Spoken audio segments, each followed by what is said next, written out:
little bit that we had yesterday with Nicole and Jason about trance mediumship. You can, because that actually intrigued me, and the wheels have been turning since then for me. And my guys have been like, kind of like, listen, pay attention, stay open.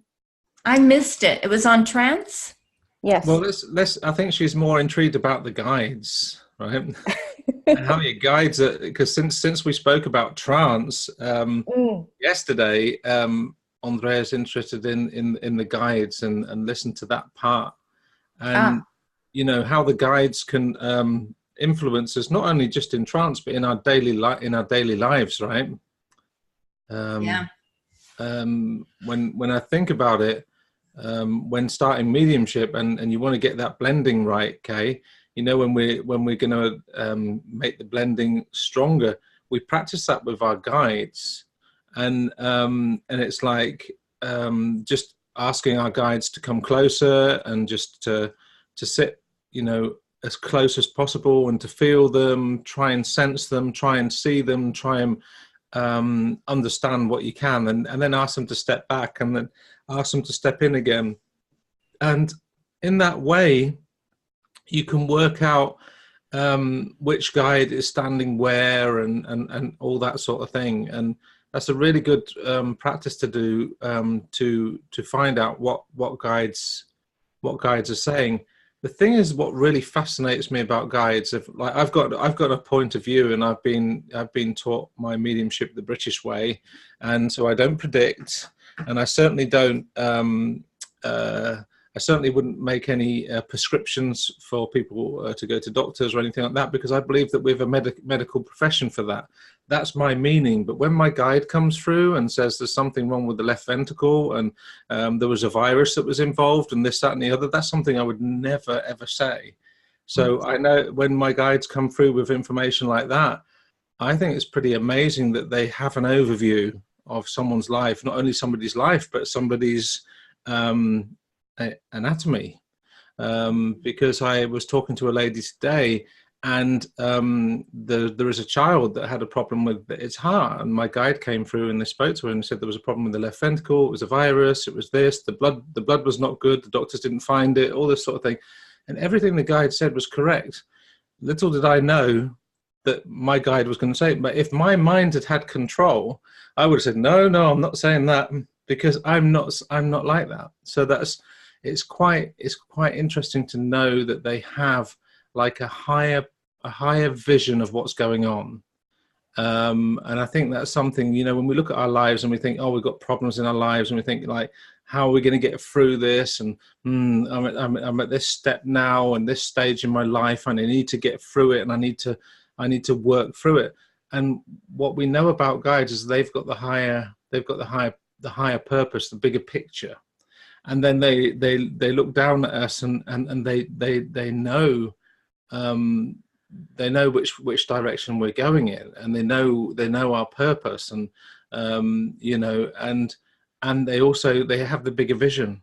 And so when you communicate with them, some people are like, oh, how do you communicate with them? I said, well, sometimes you can communicate with them just by going into trance and recording what's coming through, and you have people sitting listening to it. But you can also record the information through what are the impressions that they're bringing into your mind.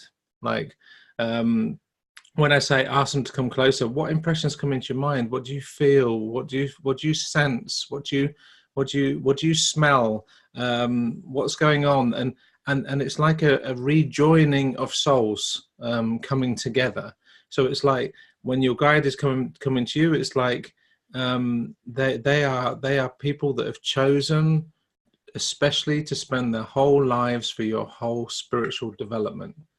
So we may think, oh, I want to be a medium today, but little did we know before we came down here, we'd already spoke to our guides, and our guides already knew what path we were going to be doing back then. And so coming into this, our guides were ready for it.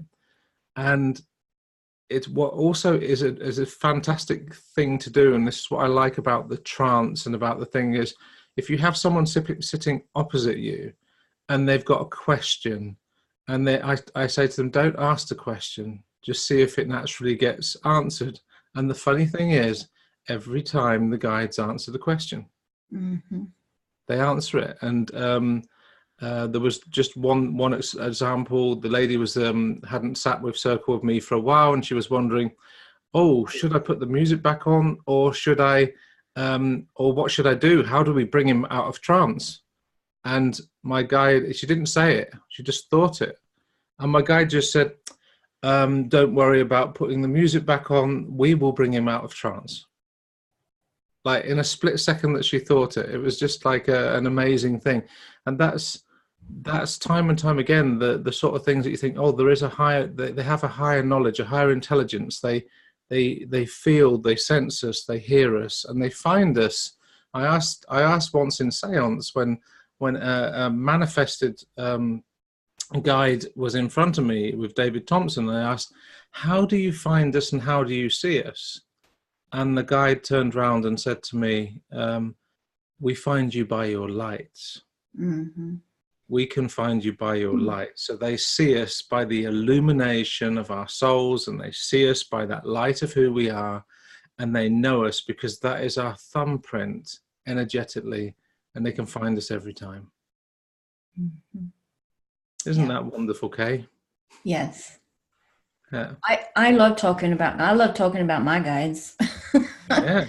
Because it's interesting how that all works, but you know, your guides do know everything about you. They know how you work. They know everything, and they coming to them for guidance, and especially in this work, I feel is just pretty important. I talk with my guides all the time. I talk to them usually in the mornings, but I also talk with them during the day as well. But it's just that getting to know them, so that I feel with mine. I've known about them. The first time I saw him was when I was about 5, and he's been with me. I've always been aware that he's always there, and he's always walking with me. And so all my life, even as a kid, I always knew he was there. And so when I finally decided to take on the mediumship, when I got out of denial, I would sit with him. And just sitting with him, not even really speaking, I was getting to know him, and he was getting to know me. And it was really important for us to have that time to just sit in silence and whatnot. And then after about a year had passed, he finally decided, okay, it's time for you to start learning. And then we had our first big lesson. And ever since then, it's just nonstop. We're always talking. I'm always asking him, how can I do this? What about this? And that's something that's really helped strengthen your connection with the spirit world, isn't it, Kay? Yeah, absolutely. Should I tell him what I did with my guides? It was the blind. It was the blind leading the blind. Because I didn't know what I was doing when I first started. I didn't have tutors. I was too afraid to go to Arthur Findlay College, even though I lived just down the road from there. And I was scared to death, because in my mind, that's where real mediums went, not me. But I would play games with my guides, and I'd have them come in and blend with me, not knowing how important it was. And they'd come in and they'd blend, and they would move around me, and I would have to guess, or not. Well, I felt I was guessing.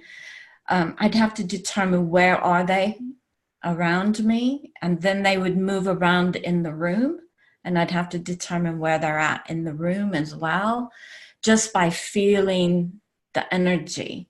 That's all I would do.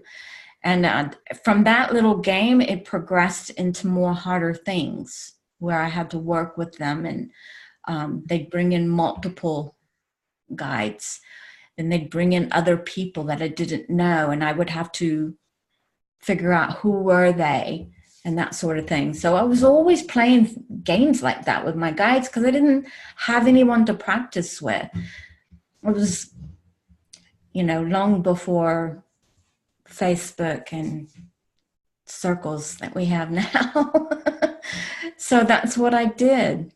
And as I look back on it, I realized how important that was for my development, because I was getting to know my guides. I was also getting to know how energy worked. I was able to feel them. I was able to do all kinds of things with them.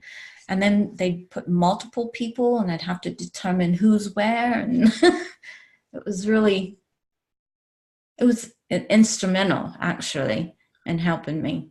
Yeah. And it helped, and that's it. It's like, it's strengthening that connection with the spirit world. And like I was saying, it starts with your guides, right? And it starts with, because they're easy, or you could do it with your own people as well. I know Kay has a story about that, where she used her own people to find out how does relationships feel. But for me as well, that like working with the guides was, in the beginning, of course, you're not going to get 100% right, and you may get things mixed up. And anyone that knew about our last talk that we did a few weeks ago, we used to call them John, and really, they'd rather be called Chief, but really it didn't even matter what they were called, because they're beings of light that have given their whole lives to serve you in your spiritual journey. And that's the amazing thing. They're given their whole lives to do it. So it's like, and the more that you can find the connection, the better it is. And it's a beautiful thing to practice with. Yeah. I remember when I would sit in the power, I had my main guide. He was the one that I sat with every day for a year. But once I got past that, and I continued sitting with him, I began to notice that more people were coming, and we always sat in a circle where I had my place where I would go when I'd sit in the power. And we always sat in a circle, and he was always the one that led it. And I was like part of that circle, and I would observe. But what was interesting to me is there was always somebody, I wouldn't know who it was, but there'd always be somebody watching from the background. And I was aware that they were there, and they wouldn't take their eyes off of me. And what the pattern that has happened with that is, every time I see that, I know that I'm about to get a new guide, because my other guide, I call her Mama. Jason, I don't know if you know this story, but for about a year or so, I saw Mama in the background, and she would circle that circle that I would sit in with these people that I didn't know who they were. She would circle it and would just watch me like a hawk. And I didn't know who she was. I didn't know anything about her, but she was watching me, and she was getting ready. And what I've also noticed is, when they bring in a new guide, that new guide, first it starts that way. I see them in my meditations. The second thing I notice is they'll be in my house and they'll be around me, but they don't come real close. I'm just aware that they're there and they're observing me. And then they gradually just start working their way closer to me, and then we start working for whatever reason it is that they want to work with me. Yeah. And I know, like in the beginning, it's like you're not quite sure about the connection. You're not sure if it's strong enough and all that sort of thing. And I know it was with me as well. It was like I knew vaguely who my guides were. Like now I know more definite who my guides are, but I knew vaguely who they were, and now I know them more definite. So I can now pick them up in an instant who they are. But before, when I first started, it was like, well, I'm sitting there and I felt my guide's energy coming in, and I'm like, yeah, this is the strong energy. Now I wonder who this could be. And it was just all, it seemed like a guessing game, but Right. it develops over time. Yeah. And the more you practice it, it develops over time, where you just like, you can get a flash of an image, and it can be a 2-second image, and you will know exactly which guide it is. Yeah. And it's like with clairvoyance as well. When we were developing clairvoyance, people are like, they want to see a picture and they want to see it like there for at least 20 seconds so that they can observe it. But you can see an image that's in a flicker of 2 seconds, and within that, the memory of that image, that's where all the information is. And that's how my mediumship mostly works, is a flash from an image, and I'll say, okay, I'll remember that. And it's just holding on to that image. And every time I go back to the image, all the information's in there. And it's fascinating that guides work in the same way. They can, however, when you bring them closer, you can feel like they're actually sitting in you. You can feel the energy, you can feel their hands, you can feel yourself get bigger, and a feeling of expansion and all that sort of thing. And it's quite amazing how guides can make you feel when they're close. Mm. Of course, if I think how many years, I mean, Kay's lucky. She had her guides around her when she was 8 years old. So this is quite 5 years old, right? So she was quite unique in that way. I wasn't. For me, I was like, okay, I've got guides, have I? I better find out. I mean, the first time I had someone standing behind me from the spirit world, I didn't know who it was. So I was doing, I used to, jog about 5 kilometers that time. So I thought, if I run 5 kilometers, I'll get rid of this person behind me.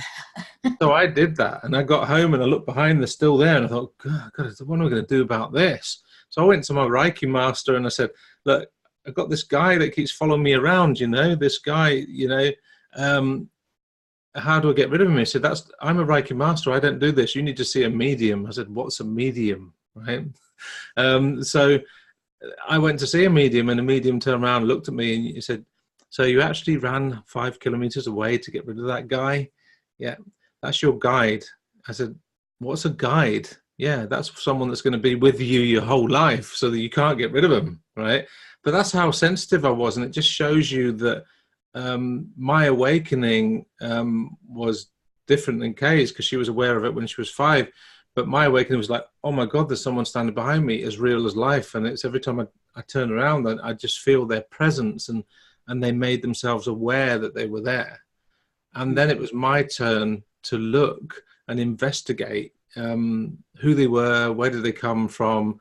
So I had to listen to mediums in the beginning, and then I went to Circle, and then I learnt trance exercises, which really, trance is the thing that enhanced my connection with my guides the most, because of my analytical brain. Because like I said, my brain thinks different to my guides. My guides will say something that I might not be, I wouldn't say that, but they would, because they have their own character, their own temperament, and their own way of doing things, and a higher knowledge that I wouldn't know about. So anything that because I was trained as in the profession as a male nurse, like I'll be like, right, okay, I can say symptoms that people have, and then I send them to a doctor.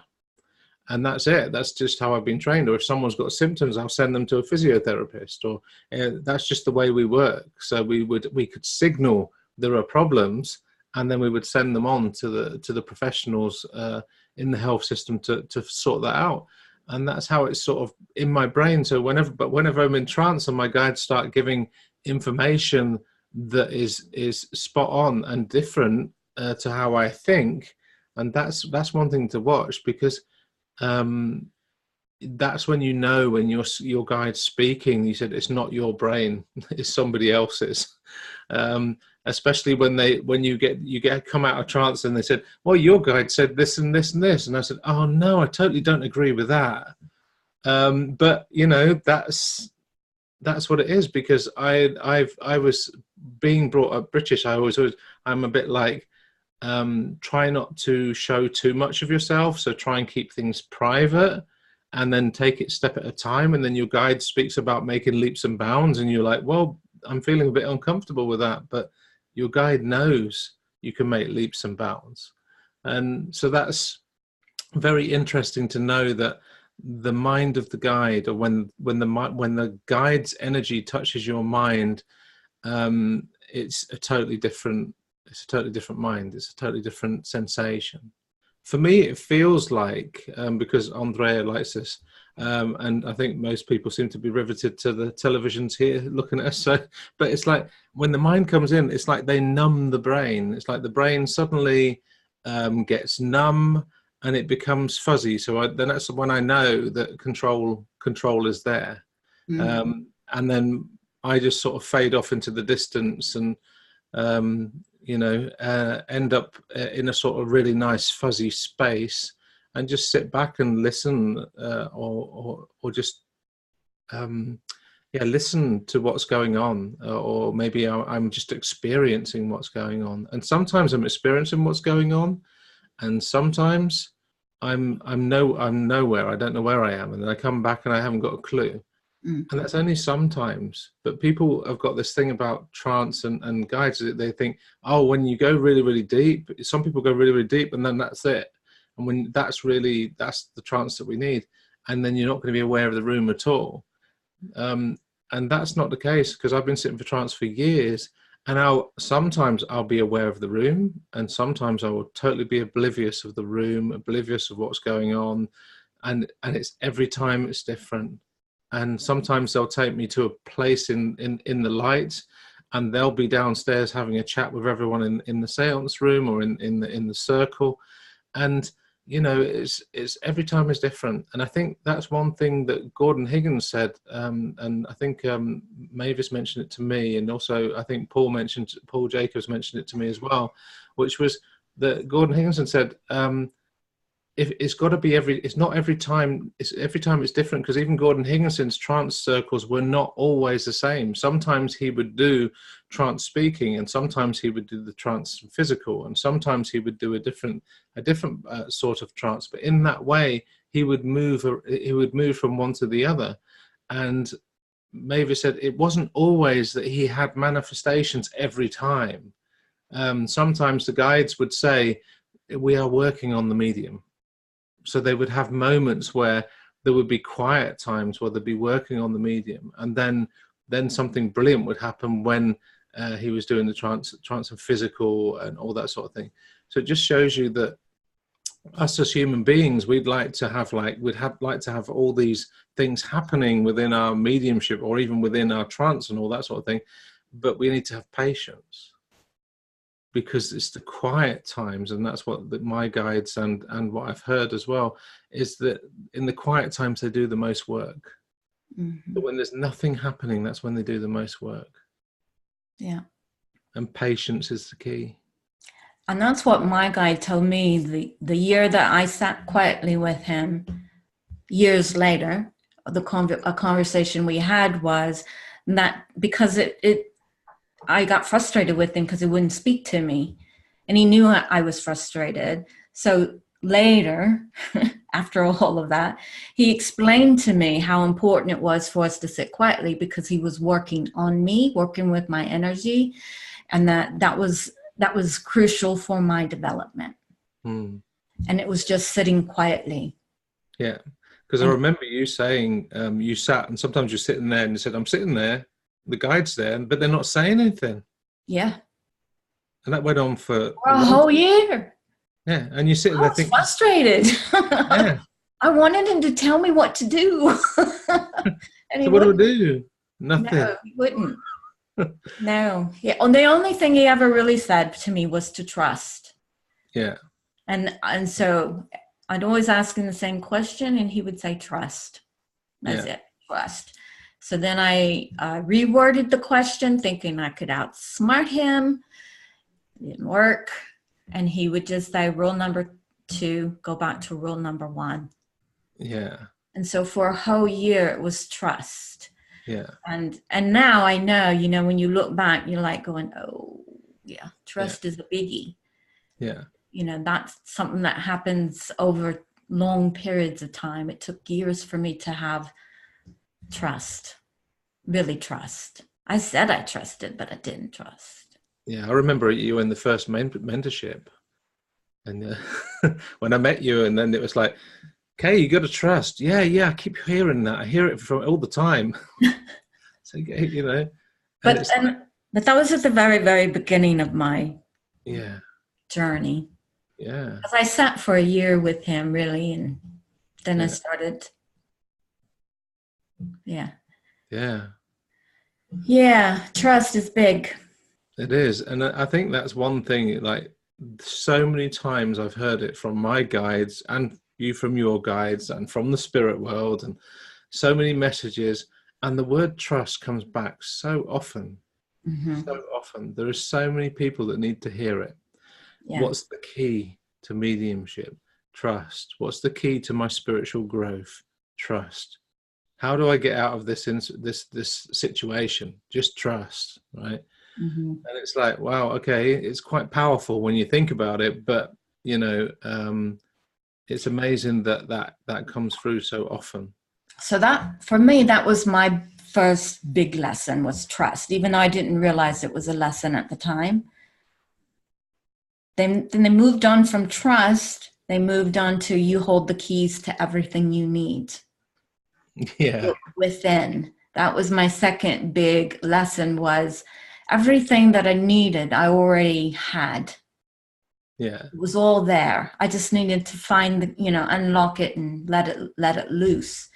yeah, So then the conversations turned to, can you just show me where the key is? yeah, Because I can't find the key. yeah. Oh, to get in my head, guys, and hear the conversations I had with my guide at the very beginning. Y'all think I was nuts. Well, I kind of am, but Yeah. yeah. So Sue's got a good thing. Is it correct to say that mediumship only occurs when spirit are merging with the medium's energy, and any other impressions from spirit are telepathic, spirit projecting, or simply psychic impressions? Now, Sue, I'm glad you mentioned that, because there's a trend that people say, are we really bringing through spirit, or are we psychically picking up? Because, you know, when you psychically work with someone's aura, but you can also psychically work with the spirit world from a distance, which is that, you know, they used to say, because they used to be like, oh, what you do is you make a connection to the spirit world, and they're somewhere over here behind you, and you just like, and you get reel off information, and it's all correct. And that used to be the way of doing it about 10 years ago, about 10, 9, no, 10, 8, less than that, 8 years ago, 9 years ago. There used to be like, get 10 bits of information, and then they changed it to 5 bits of information, and then give it, and then you find your recipient. Well, that's when you were doing a demonstration, but you'd also do that with a private sitting as well. So you'd reel off this information, but it's like, I think the way I can say it is, it's like, mediumship from a distance. What that is, that's just touching spirit and just giving what you're getting, because you're just touching the energy and you're not quite getting the enrichment or the empowerment of the spirit communicator. But there was lots of mediums, Sue, that were trained in that way in those years that I was talking about at the AFC. And mediumship has changed since then, and they've gone more into the blending. They've gone more into that. But when you really get the merge with the spirit communicator, and you can become one with that communicator, you can actually walk like them. So you can walk like them. You end up mimicking them. You end up walking the way they did. There was one time I was doing a demonstration in the AFC, and I blended so closely, and I was sort of swifting side to side with and I was sort of moving my feet like that. And I said, oh, you know, this father of yours, I know that he really liked to dance, and he liked the waltz music, because it was like I was hearing humpa pa humpa. So okay, so he liked the waltz music, and it all began with this swing. And it kept going. And in the end, I said, but also he keeps doing this with the feet. He used to do skating, and he's showing me that he would have done what they call in Holland the 11 cities skating ring. And that was all correct. And it all came through the blending of spirit and getting them really close and becoming one with them. And, you know, that's the difference. When you can do that, you bring through not only the power and the energy when you speak and you're connected in that way, the spirit from that person is felt in the whole room. Mm. And that's a beautiful thing. But if spirit doesn't come close enough, if you're not doing that blending, it's almost as if you're just reaching and you're only getting bits. You're not getting the whole thing. But like when I communicate with my mom or my dad or my guides, I don't step into the power so much. I'm aware that they are there. Yeah. And that's a different way of doing it. But what Sue's written there about any other impressions from spirit are telepathic or spirit projecting simple psychic impressions. And I know there used to be like, there'll be like people getting, oh, right, I got this and I got this information. And there were a lot of fax machines out, that what I call fax machine mediums in that time. It was like, all this information, but you couldn't feel the passion and the energy of spirit. And that's changed now. Even the mediums that were doing that have changed. I mean, people develop and change and the blending gets more. And I see you've written the mimicking, you get that, the accent sometimes. And that's it, when the blending's correct. And I live in a place in Holland and I'm English. And when I can get them, sometimes I get the German accents when I can't really speak really good German. When I speak German, it sounds like Dutch. And I get the Dutch accents, and they have a special slang. And when I hear that, I know they could speak it. And when someone had spoken English, like if I get a German person that could speak really English, suddenly I'll start speaking English and I'll say, oh, I know that they could speak in English. Mm-hmm. And then they'll start speaking Dutch. And I say, hold on, I know that they could speak Dutch. So it's like, and it's just when you've really got that blending, that's when the magic happens. That when you've got that strong connection, Kay. Mm-hmm. That's when the magic happens within the mediumship. But I can feel people's thoughts here, because there's me being telepathic, because telepathic's been written there in the question, is that, yeah, but sometimes we don't feel spirit. So how do we know when we've got the blending, Kay? Right. Yeah. Or what if you're working psychically?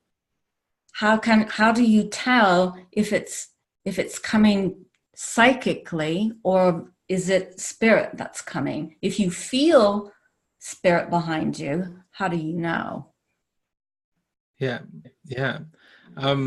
You see how when you know, is it spirit or is it psychically? I mean, there are some telltale signs, right? Because if it's psychic, it could be say, oh, I've got your dad here. He wants to come and tell you to work on this, sort this out, sort out your business, sort out your hair, get this all sorted out. Once you get this all sorted out, your life will be fine. That's when we swapped over from the spirit to the psychic, because when the spirit comes and you've got the blending, the first thing they're going to do is make impressions about who they are and what they liked. And a lot of the information is going to be about their life and about who they are, and the expression will be about their life. So when you swap into that psychic, your words start changing to what we call the message, which is quite half and half psychic, right? So anyone that's doing a message and says this is completely from spirit, that is the part of the contact that we do together. The impressions are from spirit, but we do it together, because unless the spirit actually gives you a picture or something or a sound that is really something that's okay, and you know that that's the message that spirit wants to give, then that's something else, but still translation is involved. So that's when and plus energetically, when you energetically feel the spirit behind you or feel the spirit energy coming through you, that's when you know it's like spirit orientated message that's coming. So it's all that mediumistic. But when the energy is in front of you going towards the person like this, and you can feel that, and you feel yourself being drawn to them, then you know it's coming psychic. And another telltale sign in going psychic is you'll be like, you're saying something from spirit. You say, I've got dad here, and he used to wear a checkered shirt and black trousers. And you'll be going, is that right, Andrea? And you look forward at them, and Andrea will go, well, yes. And I go, yes. And as I'm looking at it, he's shown me he used to play American hockey or football. And she'll go, something like that. And then you'll be like, if it was something like that, and that's when you know that you're not quite in the medium zone. You're in the in between. You're checking and you're moving forward and you're sitting forward in your seat. But if you take time just to sit back and relax and blend with spirit, that's when you can just feel, and you're just keeping your attention in your ear. Like I always have my ear to spirit, and I just, my attention, I'm listening, I'm really interested to what they've got to say. And then I'm all the time. So if I do ask a question, like, we'll just take that again, Andrea's dad, which or granddad, and I just say, and he used to be a fighter pilot, and she'll say, oh yes, and they might say, oh yes, and he used to work in the Navy. Yes, he did that, and but my mind and spirit are still with spirit, and that's how I know that it's mediumship and not the psychic. And what I love to do, I really love to do, even in demonstrations, is just put a blindfold on and not know where the recipient is. A perfect way to just get the medium connection, not know where the recipient is, get someone else to be the voice, and put the blindfold on, and just be there and say, right, okay, and I bring through someone, and then someone else looks around the hall who actually can take this information, because it's the most purest way to do mediumship, and it's a great way to practice as well for students. Kay? Yeah, absolutely, because spirit will lead you to the right recipient. Yeah, exactly. Yeah. So then Sue asks, do you feel them physically, pressure sitting next to you? For me, it's different. Yeah, sometimes I don't feel them at all. I just know they're there. Yeah, I get days like that.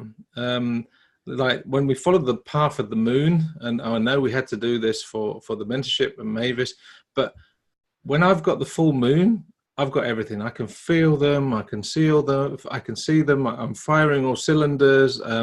It's like bam, bam, bam, bam, bam, everything's working. I'm hearing, I think, well, my mediumship's really good. But when that moon drops and it goes to a new moon, I've got to work.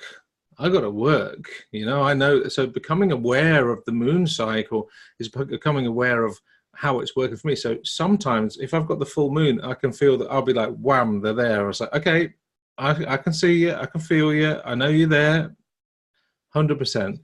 And other times it might just be a sensation of knowing.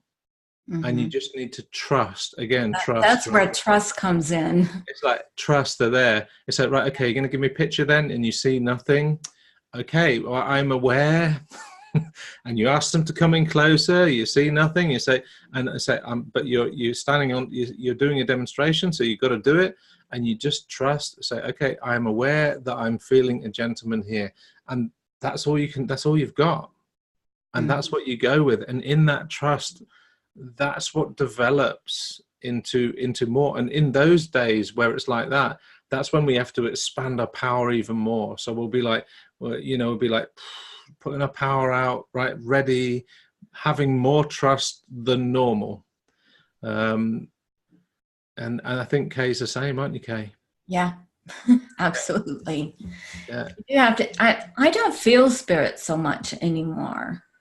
I'm just, especially like was thinking while you were speaking. When I worked in the past, I had to feel them. I needed to feel them. That was my reassurance, my confirmation that I had somebody there. If I didn't see them, I needed to feel them.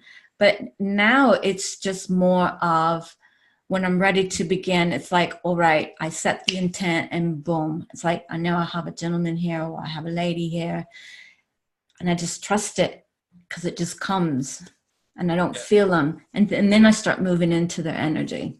Yeah. Heather's asking the magic question. How do you get the blending so close? Well, we have a workshop coming up on the 8th of June, strengthening your connection with the spirit world. That's where we'll be doing how to blend, to get them to blend so close. But in brief, it has a lot to do with intention.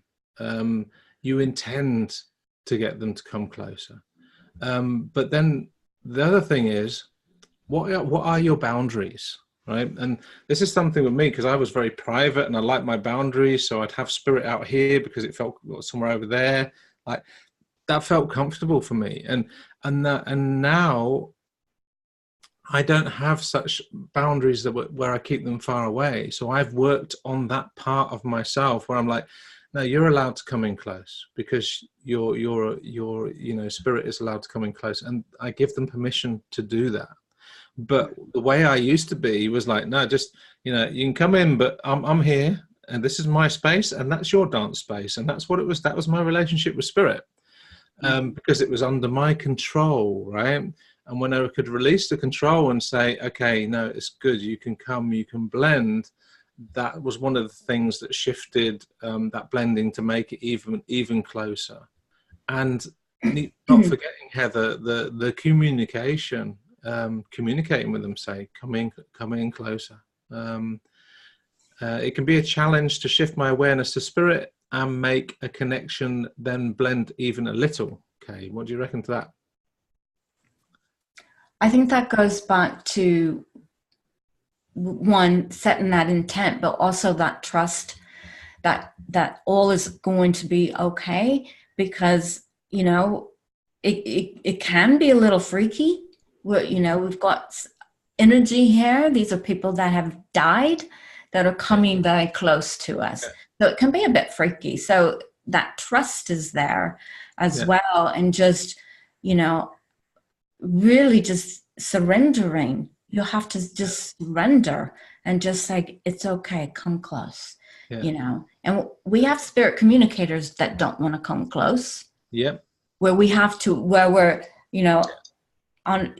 forward, we're working with our recipient, and over here we're like, come closer. We're building that trust with them. So it's a matter of building trust with our spirit communicator sometimes. So it's the same way. We have to learn to build that trust as well and allow them to come in. Exactly. And sometimes what you said there, Kay, is really, really interesting, because sometimes the communicators, they don't want to come in close, and they just want to they want to take their time, and they might be worried about something, and they might not want to come through because they might be feeling a certain way, or it's first time. So I always say to communicators that feel that they're farther away, I'll be like, it's okay. We'll do this together, because I treat every single one of the communicators that come through as a human being that have lived and as a good soul, right? Mm-hmm. And even the most ulterior women that come through, that very strong women or strong men, I treat them the same way as I can treat the most sensitive people that come through. And it's just like in the way that they like to be communicated with, I think that's the main thing. I'm just going to put a link in here. That's to the workshop that I mentioned. Okay. I'm just going to ask, Heather asked, she says, being new to this, I get information in pieces. It doesn't flow as much mediumship does. However, it's not psychic. So I think that's normal, especially when we first start out. And I think that's because the spirit world's not come close, that it is almost as if you're just reaching. You grab something, you get it, and you give it.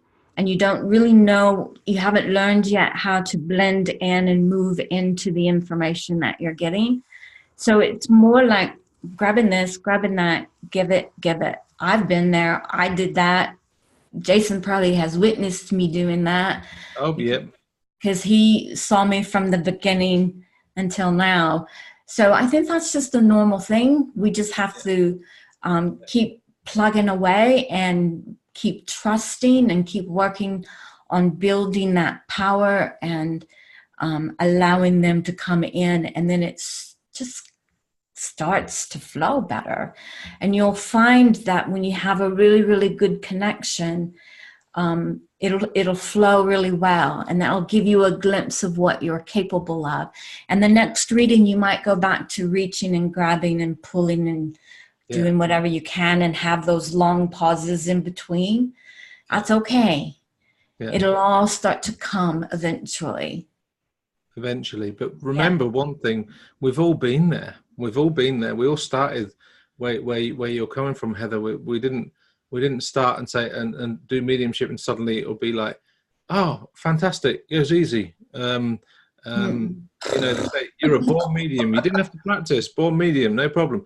No, it wasn't like that. It was work, and the signs of getting bits and bobs of information. Sometimes it's correct, and sometimes it's not correct.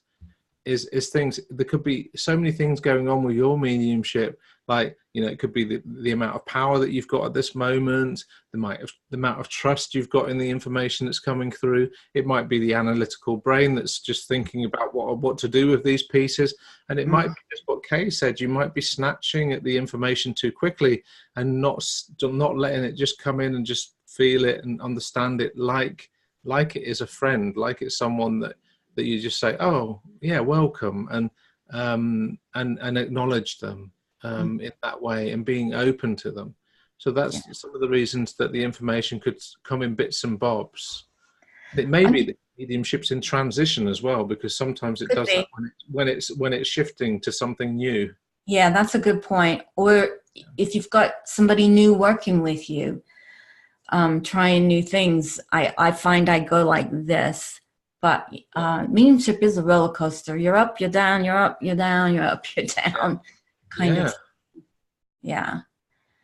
I mean, I've had spirit, especially in the beginning. I remember having conversations with my spirit communicator, and I would be just honest with them and say, I'm nervous.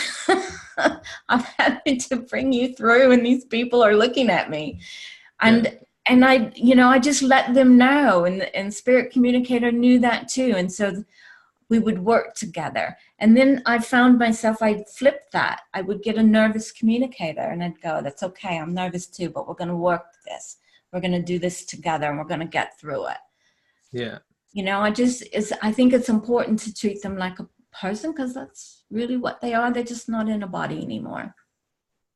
Exactly. If anyone else has got any questions, Kay, Stephanie, Julie, Mary, Jenna, Nita, if you've got any questions, also Andrea, Lynn, Pam, Michelle, Deborah, if you've got any questions, put them in there and we can get to them, because it's a good conversation so far. Yeah. I think the importance is to know that, like, some people see us demonstrate and think, wow, you guys are really good. You make it look so easy. I said, well, it wasn't always like that. You know, because we, being human that we are, obviously we're not that anymore because we're fully fledged mediums now.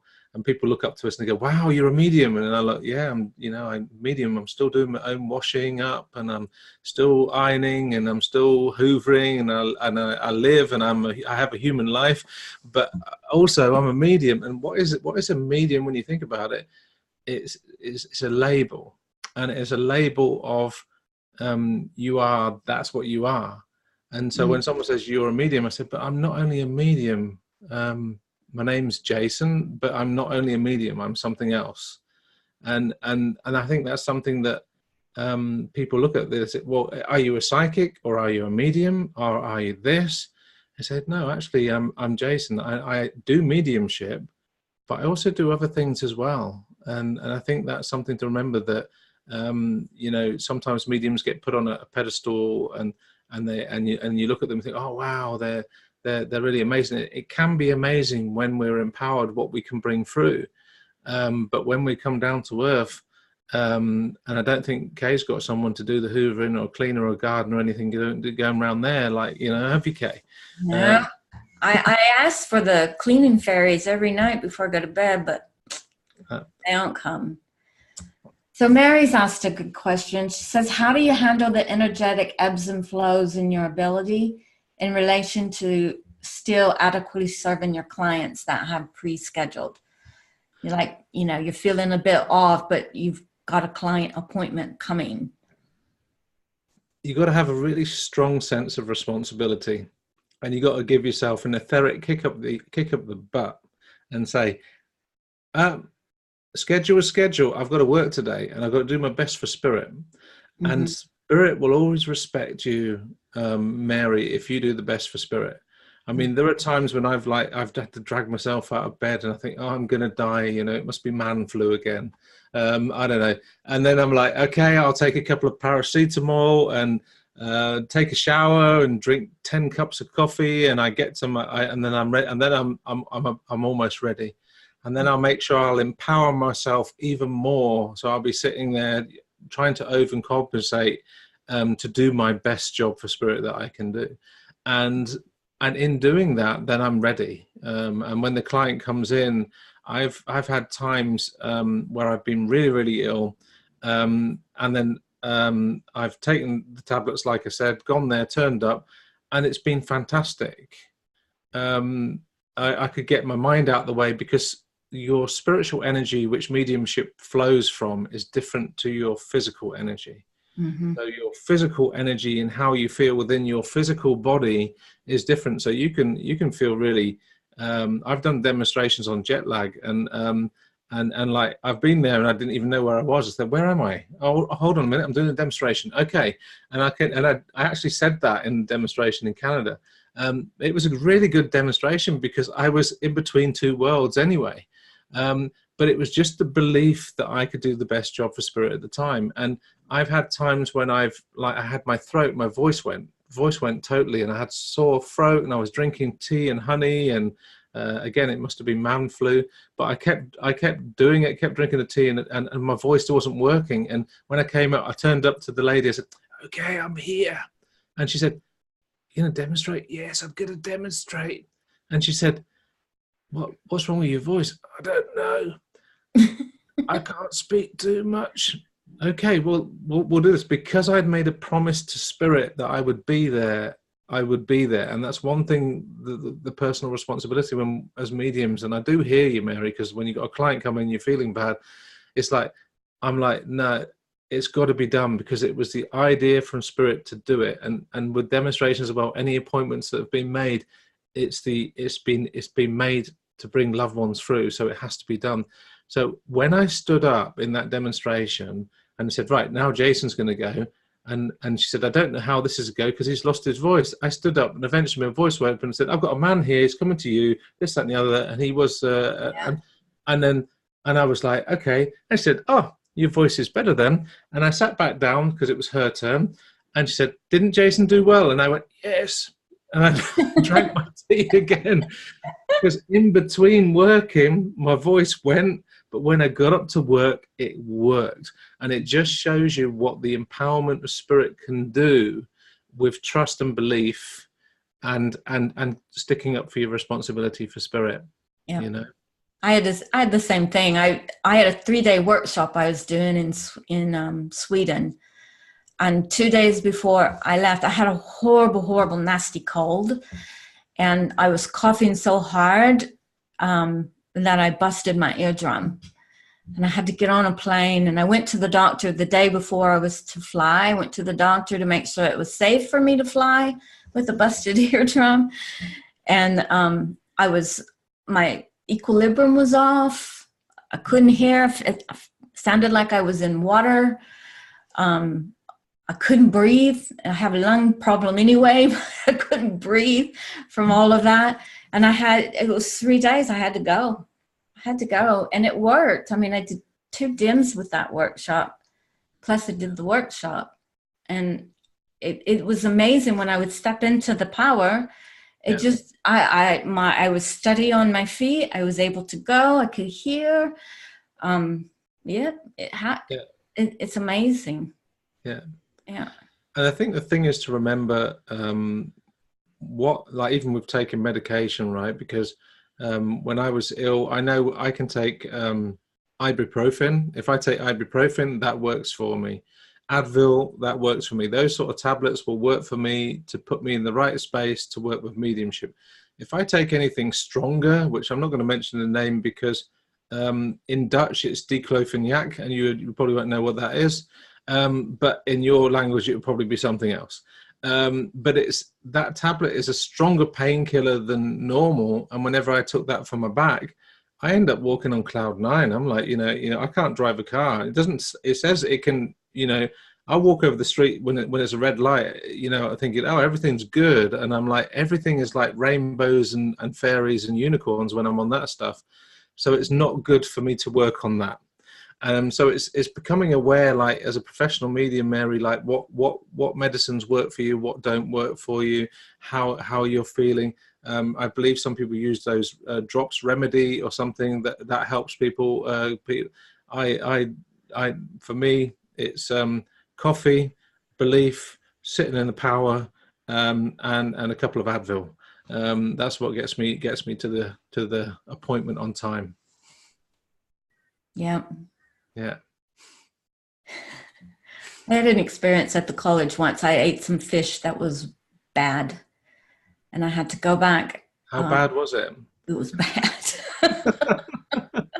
It was not good. My afternoon was not pretty. Oh, and I was in Paul's class, and I wasn't about to tell Paul no.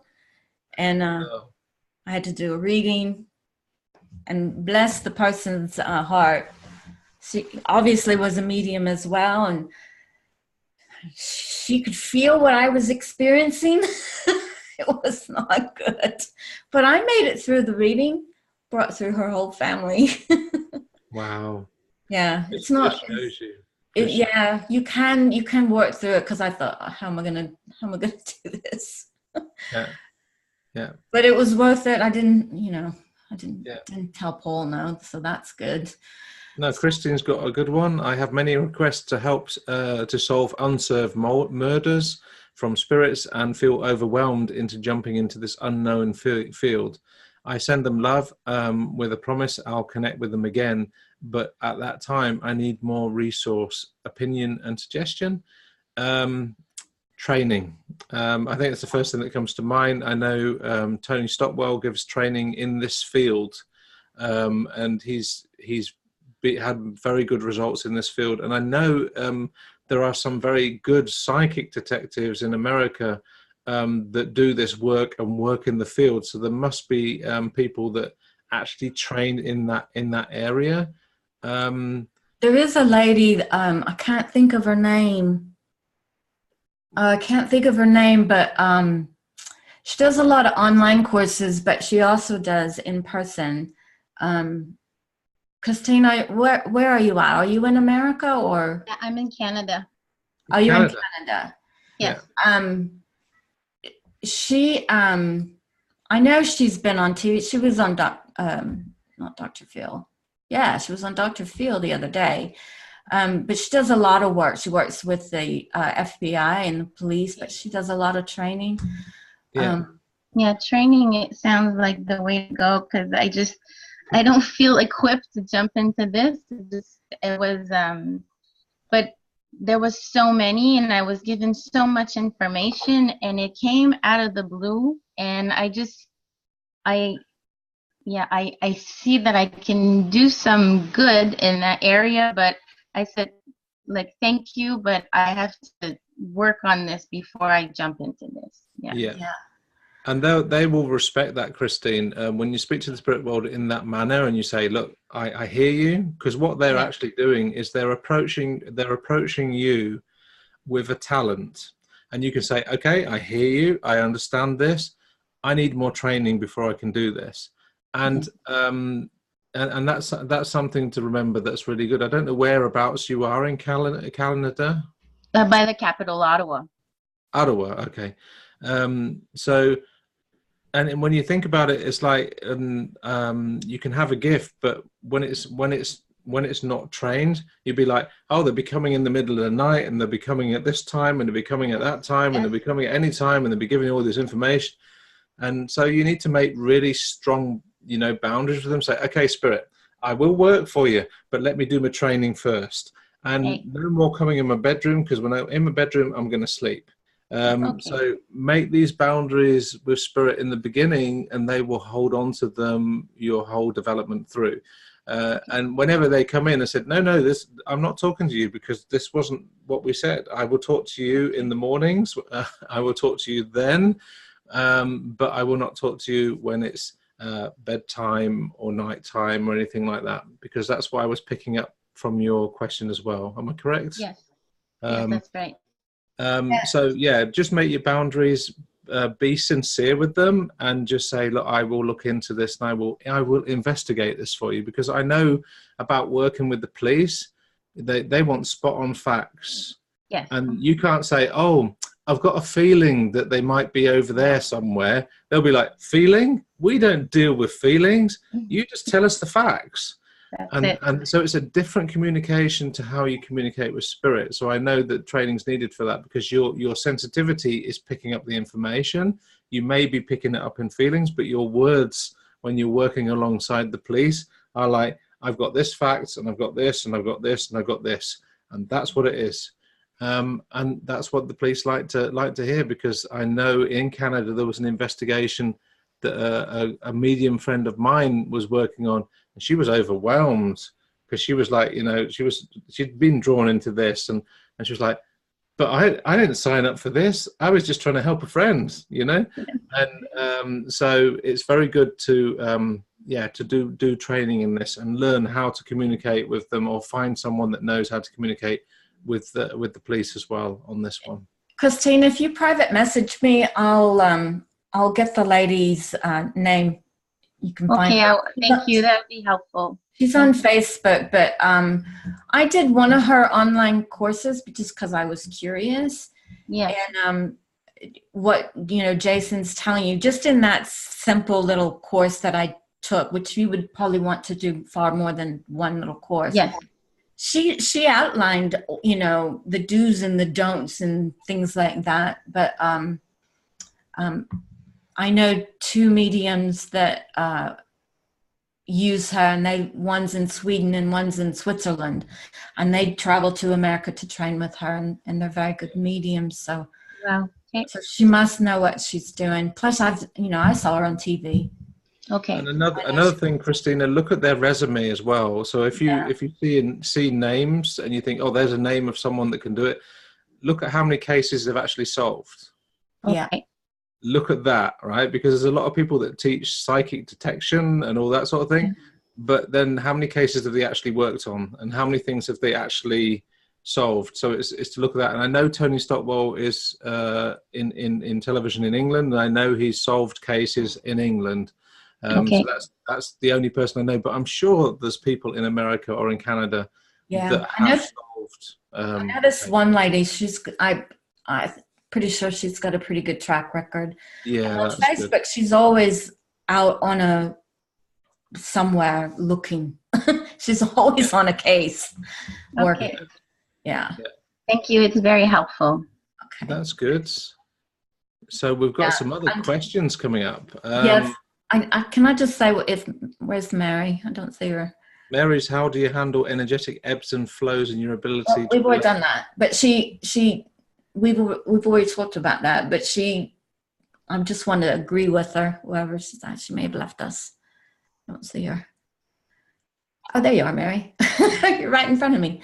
Yeah, I agree with you. It's the hours leading up to it. Yeah, and it's a mental thing. Psych yourself. Yeah. Yeah. Yeah. Good. So any other questions before we close out? Oh, yeah, I see you now. You're right in front of me, Mary. Any more questions? No? Good. So everybody's questions got answered well? Good. Sounds like everyone's questions been done. So, all right, good. Again, if anyone wants to join us on the workshop about connecting to spirit and strengthening that ability to connect to a spirit, the information was in here on the link. And please keep joining us on these live calls, because we really love to share knowledge. And as you see, if there's any field that we don't do, we don't mind putting people in contact with people that do it. And I think that's the main thing, because in this world, I believe mediumship is not just about promoting yourself, but promoting other people as well. And I've seen some good names coming through, like Alison Gannon and Lisa Williams and all these. I don't know them. Maybe you know them. I don't know them in the way how good they are with those abilities. But people that I do know, I will certainly say go to them. So I've really enjoyed sharing with you. And Kay, Yeah. it's been really good talking to you Yeah. about things. And yeah. Yeah. When's our next live call? Next Tuesday. Wow, cool. It seems to be every week this week. Isn't this good? It is. It's every week. Yeah, so save your questions. Get with Save your your wife. questions. She'll tell you. I just listened to get up there, get on the computer and do your thing. I say, okay. You know, and I think that's good, you know, because it's like it's nice to have conversations about the spirit world, conversations about these sort of things. And where else are you going to talk about it, right? You know, It's nice to have people to chat with. Yeah. You know, so that you can see, oh, I'm not alone. Other people are going through the same thing that I'm going through or have been through that. Yeah. If anyone hasn't joined Medium's Corner, that's Kay's group, or my group, which is Mediums and Beyond, please join it. If you want to friend us on Facebook, you can follow our events, follow our stuff. We like to stay in connection with like minds. And I think that's what it's about, really, because when I had mediumship in the beginning, I thought, it feels like I feel strange. I feel different. I don't feel that I fit in, you know. And now it's nice to connect with people that have that same vibe, right? That same, and you say, oh, they understand me. I'm normal, right? Well, about as normal as we can get, right, Kay? But that's it. You know, I remember going to the Science Week and being tested. I know I'm supposed to be stopping now, but went to Science Week and they measured our brain waves, and I never. There was about 80 people on that week, and they came back at the end of the week with all these findings about our brain waves and about all these tests that we'd done about mediums, that their brains work different, and they said we can gladly say that this group is not normal, and we all cheered. We were all happy because we weren't. And it's like, oh, fantastic. So that's what I mean. It's connecting community and it's bringing it all together, you know. So wonderful that you're here. So bye-bye. All right. Thank you, guys. Bye-bye.